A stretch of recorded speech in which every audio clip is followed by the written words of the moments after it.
Shalom and welcome, family. I want to thank everybody, a part of our Facebook family, for being here today. My name is Adiel, and I'll be your host. I want to welcome everybody to today's discussion. Now, before we get started, I want to go ahead and give thanks, honor, and praises to our Heavenly Father, Yud-He-Wah-Peh, Yahweh, with the Lord's Prayer in Hebrew. If you don't know it, you may repeat after me. Abenu Sheba Shemayim, Yikade Shemeaka, Tabu Makiteaka, Yazerizonka, Kiba Shemayim, Kema Aretz, Elekem Kukenu, Tain Lanu Hayom, Uslak Lanu, Al Katienu, Kimo Shisolkin, Gamanaknu, Lykotam Lanu, Brial Tefienu, Ladeni Sayom, King Alsenu, Min Hara, Kilaka, Hamamlaha, Beagivara, Beatifiereth, Leolame, Olamim, Sila. All right, so again, thank everyone who's here with us live.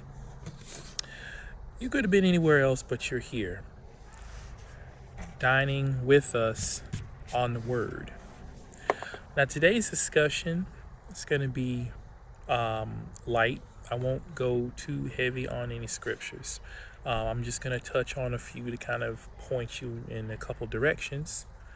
But today, first of all, I want to say thank you to the Creator Yahweh for this beautiful day. I'm once again in one of my favorite spots. Today started off kind of rough. If for those of you who are watching on the original air date, it's kind of rough earlier today, but it's turned out to be a absolutely beautiful day. And that sort of shows in a lot of things in life. He sometimes starts things off one way and then delivers us into something wonderful. And it helps us to appreciate what is to come. Speaking of what is to come, let's get into today's discussion. I just wanted to touch on bases with the family to kind of encourage them in times that are difficult to always remember to keep your garments clean. And I'm speaking figuratively here. I mean, literally, we should strive to keep our garments clean as well, but figuratively speaking, we need to remember to do that. One of the things I've been thinking about with everything going on is that we're never entirely sure when that particular day has come, when we're close to it, whenever or whatever this judgment day is. We have to be certain that we are ready for it, that we won't be ashamed in that day when we're made to make a stand before the Creator Yahweh. And the thing is, with all that's going on, I mean, you read about that in Matthew 24 and Mark chapter 13, the different things you see, and we have to be prepared to experience those things, and that those sorts of things don't cause us to be something other than ourselves, our best selves, that we don't actually take part in some of what we see occurring in those verses, because it's interesting. It's very interesting. As many of you who've been watching for a while, you know that Daniel, the final chapters of this book are some of my favorite in the entire Bible. And there's something interesting here I'm going to read from Daniel. It says something interesting in a few verses. It says that, those of you who are not familiar with Daniel chapter 12, please read. It's not that long of a chapter. Please read it. It's important. It says, and many of them that sleep in the dust of the earth shall awake, some to everlasting life and some to shame and everlasting contempt. That's verse 2. And verse 3 reads, "And they that be wise shall shine as the brightness of the firmament, and they that turn many to righteousness as the stars forever and ever." Verse 4 reads, "But thou, O Daniel, shut up the words and seal the book even to the time of the end." So we know that this particular chapter is referring to the end. "Many shall run to and fro, and knowledge shall be increased." And then we go further, and it said in verse 9, "And he said, Go thy way, Daniel, for the words are closed up and sealed to the time of the end. Many shall be purified and made white and tried, but the wicked shall do wickedly, and none of the wicked shall understand, but the wise shall understand." And so I think about that, and I think about everything that's occurring. And those of you who have been paying attention, you've noticed something interesting in the world is that all of the unsavory, we'll use that term, all of the unsavory impulses of the heart, right? Things that people at one time kept close and, they were careful about saying or acting out. A lot of those things people are openly saying now. They're openly acting out, right? And you see this divide happening where you have a particular situation, that demands a moral judgment, a moral declaration, and you see people making very, very, right, coming to very, very different conclusions on the exact same situation, based on all the exact same evidence.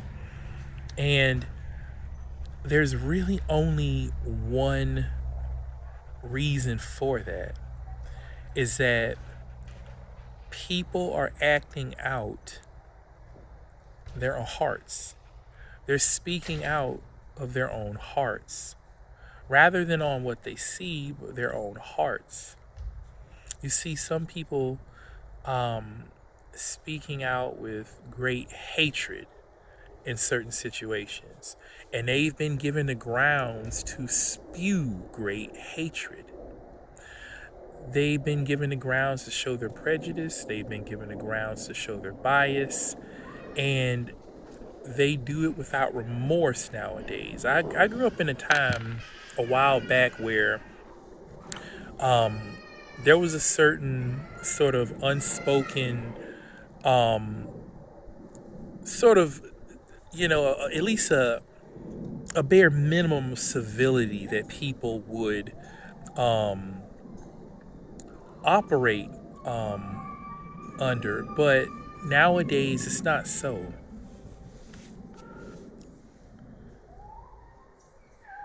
"But the wicked shall do wickedly, and none of the wicked shall understand, but the wise shall understand." And so every time I see that sort of thing, I think about that. I think about Judgment Day, whatever it is, whenever it is.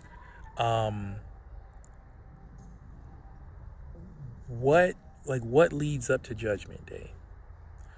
And what I mean by what leads up to it is what leads up to each and every one of our own individual indictments in Judgment Day. And so I think about Revelations chapter 2. So I'm going to go ahead and pull that up and read that particular verse.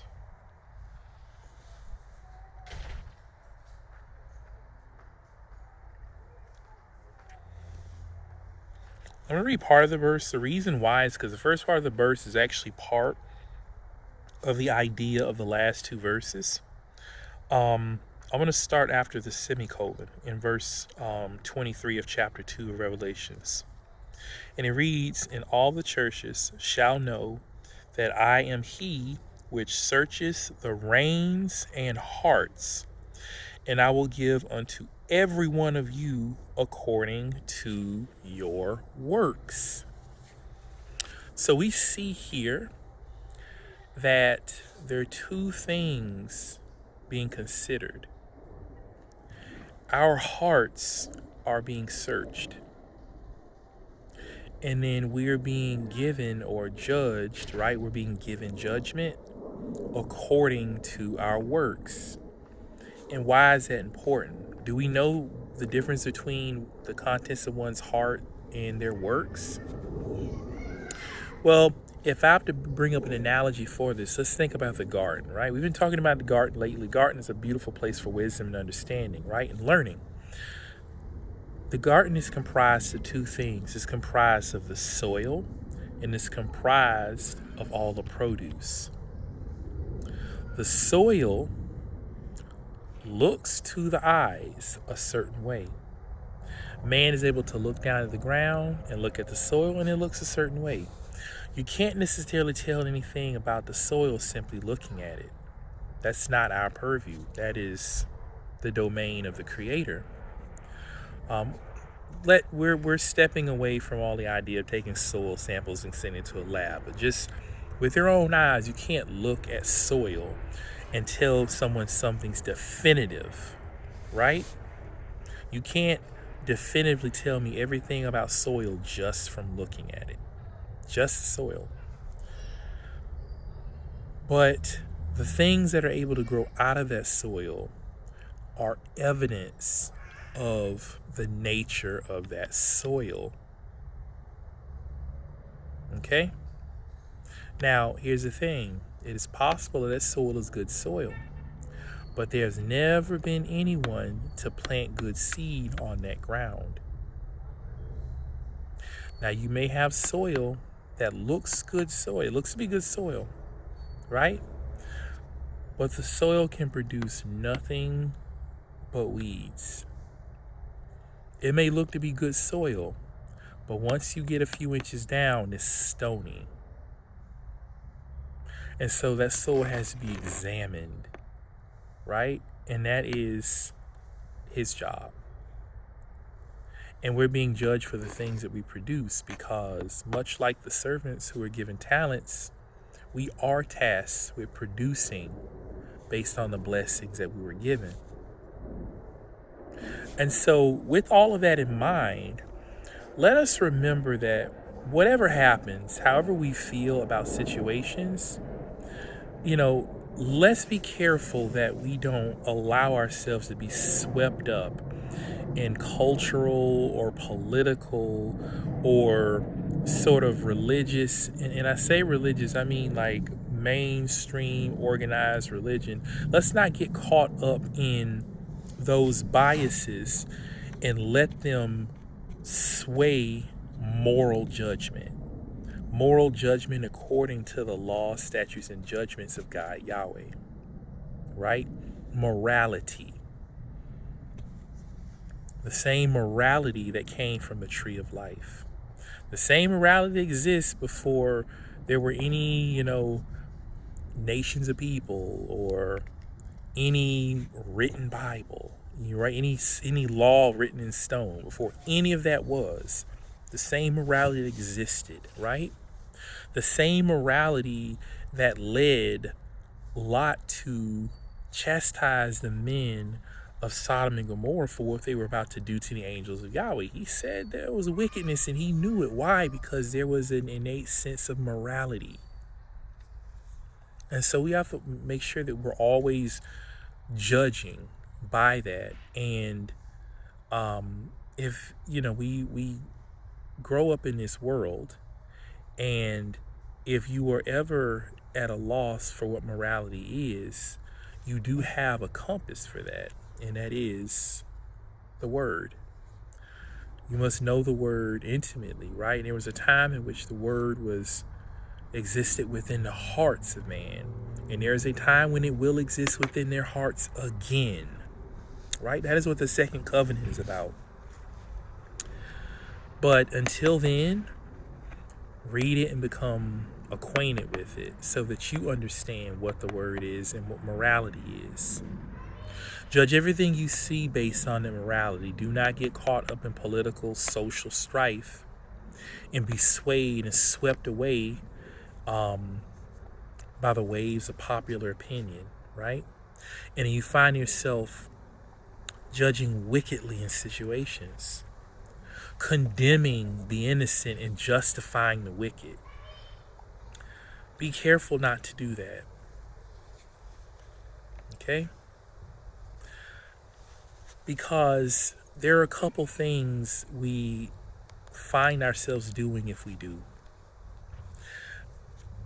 I like loose associations because what they do is they help you really like exercise your mind in terms of understanding the word.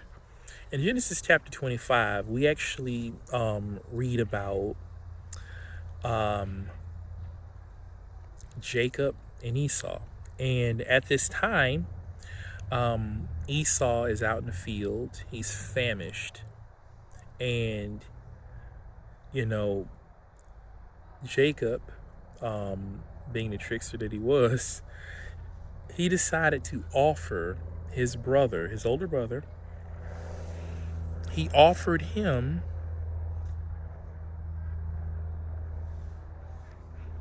a piece of bread and a bowl of lentils.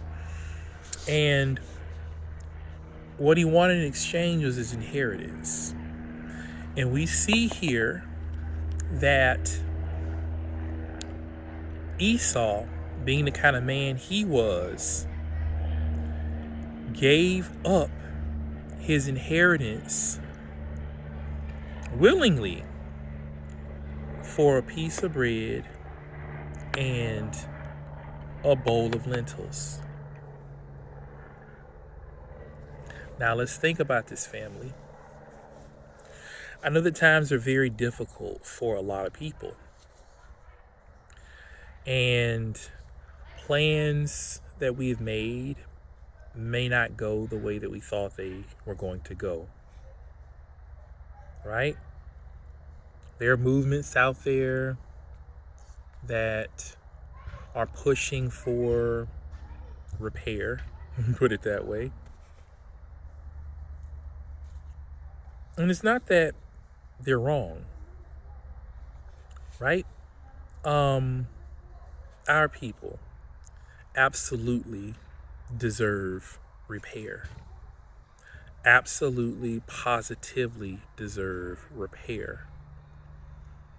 But in the recent situation, several recent situations, we should already be of the understanding already that there is not going to be any voluntary repair made to our people by this nation. There will not ever be any. Right? We saw that recently the last of Tulsa, Oklahoma's residents, the last of their residents who was present during the massacre, the last of them died. And essentially the government, the government of Oklahoma, the United States government, they essentially waited them out until the last of them died. And during their lifetime, they brought their case in front of the court to get repair for what was done to them. And they were the living, right? They were the living people at the time that it occurred. So the idea that, oh, it never happened to you is not the case with them. They have every right to get repair, and yet they were still denied. We see a situation where some people just outright, won't even entertain the idea, and then other people on the side of the political aisle will play around with the idea and or at least lead you to believe that they're considering it. They are not. Meanwhile, we have leaders who are throwing out the idea of $100,000 per person to take over Greenland, and yet they do not have the funds to give their own people health care. They don't have the funds to make sure that everybody has a proper education, right? Proper housing. They don't have the funds for that. And they most definitely don't have the funds to make repair for your people. So understand that you can fight for it politically in this world as much as you want. The gods of this world have no intention of voluntarily making repair, because making repair would be admitting to everything that they have done. And let me explain something to you, family. They could never pay back what they've done. They can never pay it back. And I know things are very difficult for a lot of people, and you might be so hungry as to be tempted to accept a piece of bread and a bowl of lentils for your inheritance. But family, I am urging you not to. There is an inheritance, and I'm not talking about after you die. There is an inheritance right here in this world while you live that is owed to you. And it is going to be greater than anything that a government can offer you. So while, yes, we understand fully that repair is owed, do not sell yourself short.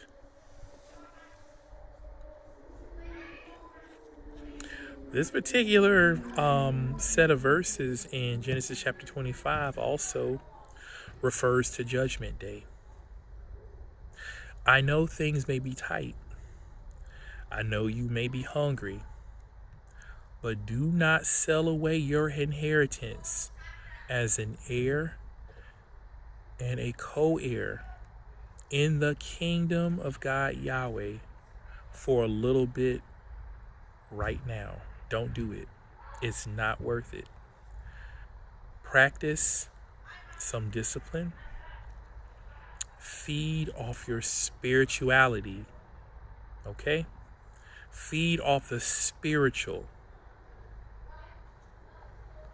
Because I must help everyone to understand here that being a son or a daughter, a child of the Most High, God Yahweh, a bani means being a builder, right?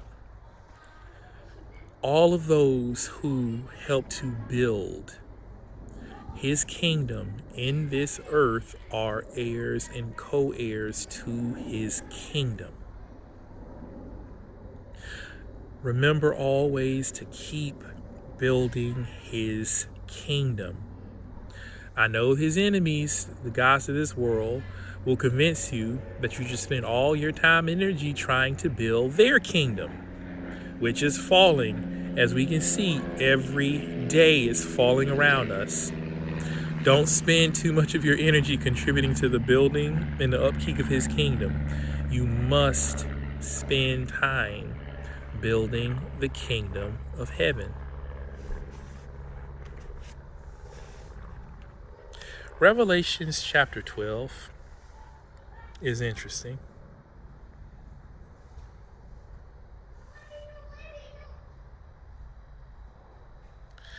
So everything is happening as fast. It feels like everything is happening so fast, and I think the reason why it's happening so fast and the reason why there's so much blatant, unabashed display of just wicked beast-like behavior, lack of love and compassion, right? That is the humane behavior versus beast-like behavior. Humane behavior is compassionate, empathetic, loving behavior.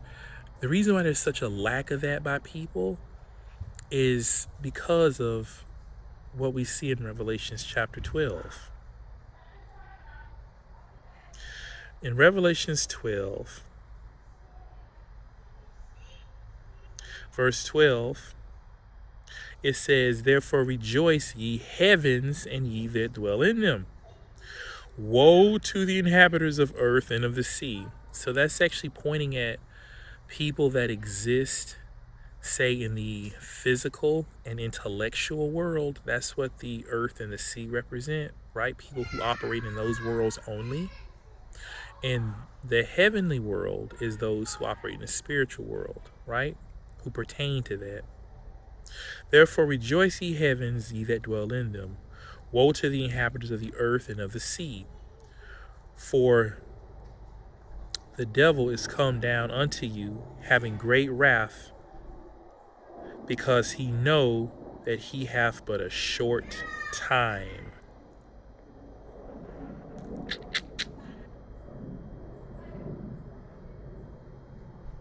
And when the dragon saw that he was cast unto the earth, he persecuted the woman which brought forth the man child.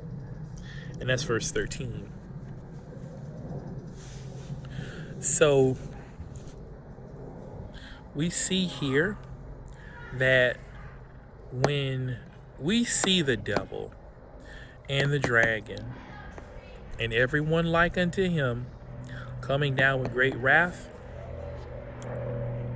it is actually something that should cause us who dwell in the heaven to rejoice, because we understand something, that those who operate physically and intellectually, right, in the material world, right, because the intellect, right, the physical will, it exists materially, right, and intellect judges and rationalizes and measures the physical as well, right? Those who live carnally, right? Those who are wicked will not understand. But those who are spiritual, right? Those who seek righteously, they will understand, but the wicked won't. And the inhabitants of heaven will rejoice because they know. The wicked do not know, but they know. The righteous know, the wicked do not. That it means that the dragon, the devil, has a short time. That is why he is in a panic, and that is why he is in a rush. There are many things left to come, family. Things that we've talked about from the word, and things we will talk about. Just understand, once again, be strong and be of good courage, right? Be long-suffering and endure all that is occurring. Do not betray your first love, the word, and always abide the word in righteousness and the faith in your heart.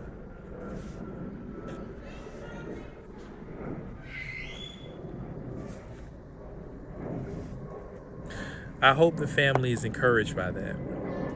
It encourages me. With that being said, family, I'm going to go ahead and end today's discussion. I hope that everyone who is here now gained something from all of this. It's just the beginning. And so, me personally, I'm hoping to see each and every one of you here. And I'm hoping to continue to see you here as things progress. Let us all walk through this and get through this together in love, in peace, in harmony, in the name of the Creator Yahweh. Shalom Aleichem and Aniyahab, family.